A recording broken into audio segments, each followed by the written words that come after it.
dipersembahkan oleh Mas Joko, apakah ini juga bagian dari kenapa mempertimbangkan lagunya Opik masuk di dalam Sisa Kubur? Ceritain. Gimana tuh Mas? Lagu Opik itu liriknya yang kita pakai di film Sisa Kubur itu adalah jiwa dari film Sisa Kubur gitu. LG banyak gitu. Oh, liriknya paling ini. Paling dapat. Ya, bagaimana kau masih bisa berbangga atas dunia yang sementara. Gitu. Kalau saya boleh menambah. Saya mau nambahin Silakan, dikit. Farid. Dia sangat perfectionist. Jadi baru kali ini satu lagu yang udah jadi apa adanya ditaruh langsung. Karena Nah, emang benar-benar representatif. Apakah itu juga menjadi alasan bagi seorang Fahri untuk mau bekerja sama dan ambil bagian dari film? Satu, saya kenal Joko dari zaman Bahala ya. Even dari zaman dulu saya udah kerja sama Joko udah 20 tahun. Ya, 20 tahun Jok. Ya. Exactly. 20 tahun itu kan nggak sedikit ya. Fahri Albar ini adalah seorang aktor yang dia mengcrafting setiap karakter dia itu betul-betul harus masuk bukan cuma di kepalanya tapi di hatinya. Kalau aku ngajak dia main film, itu aku memberikan dia satu instruksi, dia akan come up with 100 pertanyaan. Supaya dia percaya sama karakternya. Itu sindiran atau Enggak, bener. cerewet? Karena dia cerewet memang. That's how. Itu kita. Karena dia juga perfeksionis, nggak mau menerima karakter kalau dia belum percaya bahwa ini sesuatu yang cocok dia mainkan dan ada maknanya. Saya sempat gue jadi nggak di sini Jok gitu karena saya selalu pingin ada di part of his film. Saya pingin tanya satu hal, kenapa kamu milih saya? Karena gue juga mau kamu ada di film saya, itu sangat buat saya gitu. Jadi sama-sama itu. Baik. Gayung bersambut ya. Oke. Oke. Kenapa Awi? Awi sangat tersentuh mendengar penjelasan para aktor Siksa Kubur itu gimana? Saya mau kembali nanya ke Pak Joko Anwar soal masalah horor tadi. Kan Pak Joko tadi bilang kalau horor di tahun segini dipakai di tahun sekarang itu mungkin agak kurang kena ya Pak. Bagaimana cara Pak Joko menentukan horor di tahun sekarang itu kenanya, cara mengetahuinya gimana? Mungkin yang saya maksud horor dari tahun lama sekarang mungkin tidak relevan itu maksudnya bukan bendanya. Artinya kalau kita membuat film kuntilanak zaman sekarang, ceritanya itu nggak bisa sama dengan film yang kita bikin tahun 80-an. Iya. Harus diupdate sedemikian rupa sehingga relevan isunya, relevan kegelisahannya, dan relevan dengan bagaimana society kita sekarang menanggapi sebuah masalah gitu. Jadi harus diupdate. Apa namanya, bahwa tadi selama kita percaya agama, selama kita percaya masyarakat, kita percaya Tuhan, ada hal-hal yang gaib, kita akan takut pasti. Sesuatu yang nggak berbentuk, sesuatu yang tidak kita experience dengan mata dan telinga, itu sesuatu yang menakutkan buat kita. Jadi horor ada terus dengan kita, bersama kita gitu. Karena malaikat gaib gitu ya. Tuhan juga gaib gitu. Buat kita ada ketakutan-ketakutan yang kita, walaupun ibunya nggak cerita gitu, tapi dia mengajarkan sesuatu. Kamu percaya pada sesuatu yang gaib gitu. Pasti ada sesuatu tetap. Anak-anak zaman sekarang juga belajarnya tentang agnostik dan ateis dengan begitu banyaknya pilihan di YouTube. Ya nggak apa-apa, nggak masalah juga. Iya kan? Nah, Apa gimana Mbak Novita, maaf, boleh aku Tunggu, saya mau tanya dulu nih ke Bang Hensat, percaya nggak sih hal-hal goib, ada setan, itu percaya nggak? Percayalah. Percaya? Baik, kita masih ada box selanjutnya. Kita akan berikan kesempatan ke Fahri. Mau pilih box nomor berapa, Fahri? 7 lucky number sih. Iya, lucky numbers. Lucky number. Oke, 7 ya? 7 ya. Baik, kita buka box nomor 7. Classmate. Oke, kita mungkin masuk ke Mbak Dewi dulu. Fahri, Iya. coba director yang lain, karena semakin banyak.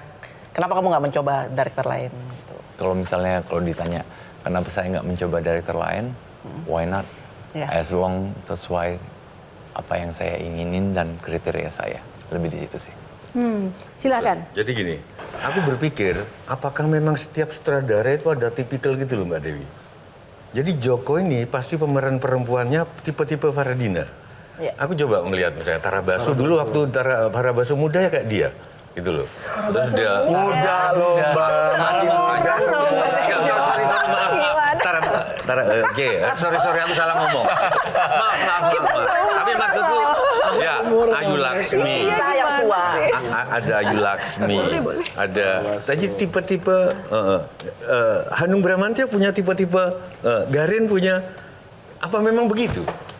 Untuk Ada yang pernah ngomong gini, saya nggak tahu apa bener apa enggak ya. Katanya wajah ini adalah pancaran dari hati, benar nggak sih? Saya nggak tahu Iya. apakah ini benar apa enggak. Nah, kriteria utama saya untuk mengajak seseorang bekerja sama setelah saya presentasi dan sebagainya, itu orangnya harus humble, harus rendah hati. Karena apa? Kalau seorang aktor itu rendah hati, dia akan bisa melihat kehidupan dari perspektif orang lain. Kalau orangnya narsistik atau self-centered itu dia tidak bisa memandang satu permasalahan dari kacamata orang lain karena semuanya tentang dia. Nah, orang yang humble karena dia bisa melihat suatu isu dari kacamata orang lain, dia akan sangat gampang untuk masuk ke dalam sebuah karakter. Nah, bicara soal karakter dan wajah dari aktor-aktornya, menurut Mas Joko Anwar atau silakan teman-teman menambahi ya, apakah wajah film horor ini mampu merepresentasikan wajah film nasional? Wajah film horor. Film horor, Ya. Film horor? yes. Kenapa? Wow, orang belajar dari film horor Indonesia sekarang. Seperti saya bilang, film horor Indonesia sekarang sedang berada di sebuah posisi yang orang ingin tahu karena mereka melihat bahwa film-film horor Indonesia yang terdistribusikan dan terekspos ke penonton luar negeri itu adalah film-film horor yang mencerminkan apa yang terjadi di Indonesia secara sosial dan politik dan ekonomi gitu. Dan mereka bahkan melihat hubungan antara budaya, mungkin jagonya Mbak Tejo, budaya lama bentrokannya dengan zaman sekarang. Bagaimana relevansi dari patriarki itu masih relevan apa enggak gitu. Jadi mereka bisa melihat, oh Indonesia masyarakatnya seperti ini dari film horor. Karena apa? Film horor tuh harus dibikin secara kuat, kompleks, tapi Dimensional. betul. Dan jadi Iya. nggak bisa tentang satu orang hantu jahat mengejar-ngejar orang itu nggak bakal dimakan sama Bagi orang. Joko, Gitu. bagi Joko mau Anwar. nambahin sedikit. Oke. Aku ingat ada banyak yang bilang horor gampang. Cuman Joko sempat bilang, oh justru horor itu the most difficult things. Betul. Karena harus diisi dengan muatan-muatan yang membuat it's not that ceritanya kompleks tapi memberikan gambaran kepada penontonnya tentang situasi society di mana film itu diciptakan. Baik, terima kasih. Oke, kita kasih kesempatan dulu untuk Fahri closing statement. Fahri, Faradina dan baru Mas Joko, silakan closing statement. For me, untuk saya sendiri itu adalah very challenging. No matter, maksudnya nggak peduli apapun, karena semua di sini cast adalah part yang paling penting. Betul. Oke, sekarang ke Faradina tentang film Indonesia, closing statementnya apa harapannya juga? Buat generasi muda, pokoknya jangan pernah mengesampingkan film-film karya anak bangsa. Apapun filmnya kita tonton, kita dukung. Kalau memang kalian suka, tolong sebarkan ke teman-teman kalian. Kita dukung pokoknya dan kita utamakan karya anak bangsa, film anak bangsa dulu. Luar biasa, terima kasih. Selanjutnya, silakan Mas Joko, closing statement. Seorang filmmaker tidak memiliki kapasitas dan kapabilitas untuk mengedukasi penonton atau masyarakat. Karena kalau fungsi edukasi diberikan kepada seorang filmmaker akan berbahaya sekali masyarakat kita. Karena saya tidak dilengkapi dengan kapasitas sebagai edukator.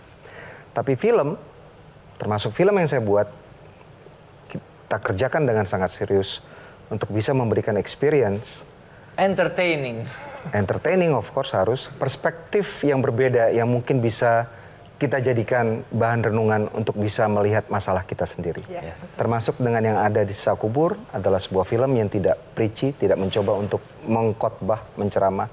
Tapi film yang menawarkan sebuah pengalaman yang sangat imersif dan mungkin setelah nanti filmnya selesai ditonton akan membuka ruang diskusi baru. Dan diskusi adalah a wonderful thing.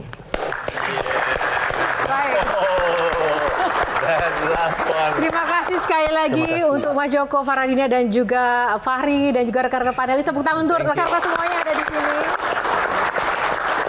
Baik, terima kasih untuk inspirasinya dan semoga banyak hal yang menginspirasi Anda rekan-rekan yang ada di rumah penonton Q&A. Terima kasih sekali lagi juga kami ucapkan untuk Sarung Gajah Duduk yang sudah menyiapkan baju saya yang saya kenakan pada malam ini. Sarung Gajah Duduk Legenda Nusantara yang ada tulisan Arabnya. Dan tentu saja sampai jumpa di Q&A episode selanjutnya. Saya Yohana Margarita undur diri. Terima kasih atas kebersamaan Anda. Karena setiap pertanyaan selalu ada jawaban. Sampai jumpa lagi. Terima kasih. Juga ya selesainya.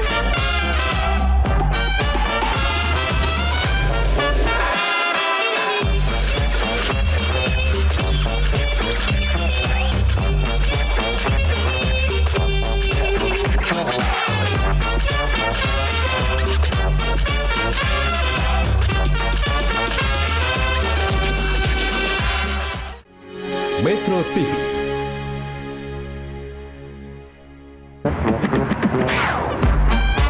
Q&A, karena setiap pertanyaan selalu ada jawaban. Dipandu oleh Yohana Margareta. Jelajahi cara baru mendapatkan informasi. Download Metro TV Extend sekarang.